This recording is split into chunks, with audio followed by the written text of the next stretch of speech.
नमो नमः. आज आपण स्वातंत्र्य दिन या विषयावर संस्कृतमधून निबंध बघूया. स्वातंत्र्य दिनः सप्तचतुर्नवएकतमे वर्षे अगस्तमासस्य 15 दिनाङ्के अस्माकं देशः स्वतंत्रः अभवत्.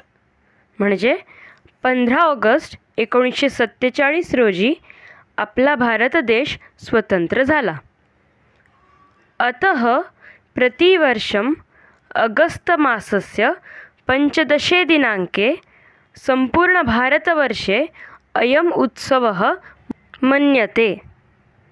म्हणजेच दरवर्षी 15 ऑगस्टला स्वातंत्र्य दिन साजरा केला जातो. भारतीयाः स्वतंत्रतायै निरंतरं संघर्षम् अकुर्वन्. भारतीयांनी स्वातंत्र्यासाठी निरंतर संघर्ष केला. अस्मिन् एव दिने अस्माकं राष्ट्रं परकीयाणां बंधनात विमुक्तमासीत्. म्हणजे याच दिवशी आपला देश परकीयांच्या बंधनातून मुक्त झाला होता. स्वातंत्र्य दिनः अस्माकं राष्ट्रीय पर्वः अस्ति. स्वातंत्र्य दिन हा आपला राष्ट्रीय सण आहे. दिल्ली नगरे लाल किल्ला दुर्गे प्रधानमंत्री महोदयः ध्वजारोहणं करोति. म्हणजेच लाल किल्ल्यावर दिल्लीला प्रधानमंत्री ध्वजारोहण करतात. प्रतिनगरे तथा पाठशालायाम् अपि ध्वजारोहणं भवति. म्हणजेच प्रत्येक नगरात तसेच शाळांमध्ये सुद्धा ध्वजारोहण केले जाते. अनंतरम जनाः एकस्वरेण राष्ट्रगीतं गायन्ति. आणि त्यानंतर लोक एका स्वरात राष्ट्रगीत गातात. विद्यालयेषु सांस्कृतिक कार्यक्रमाः अपि भवन्ति.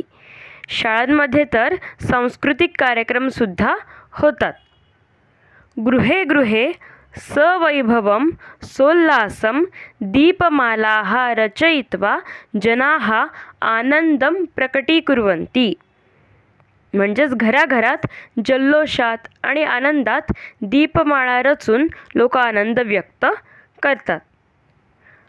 अयं स्वातंत्र्यदिनः भारतवासियानां कृते पवित्रतमः उत्सवदिनः अस्ति. हा स्वातंत्र्य दिन भारतवासियांसाठी पवित्र असा उत्सव आहे. अस्माकं पूर्वजैः महता प्रयत्नेन त्यागेन च यत् स्वातंत्र्यं संपादितं तस्य रक्षणार्थं वयं संकल्पं कुर्मः.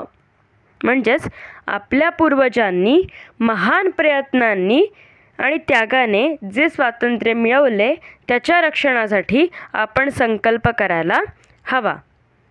नमः भारत राष्ट्राय. म्हणून भारत देशाला किंवा भारत मातेला माझा नमस्कार असो. तर अशा प्रकारे आज आपण स्वातंत्र्य दिनः यावर संस्कृतमधून निबंध बघितला. तुम्हाला जर माझे व्हिडिओ आवडत असतील तर व्हिडिओला लाईक करा, शेअर करा आणि आपल्या चॅनलला सबस्क्राईब करा. चला तर पुन्हा भेटूया पुढच्या भागात. पुनर्मिलामः. धन्यवादः.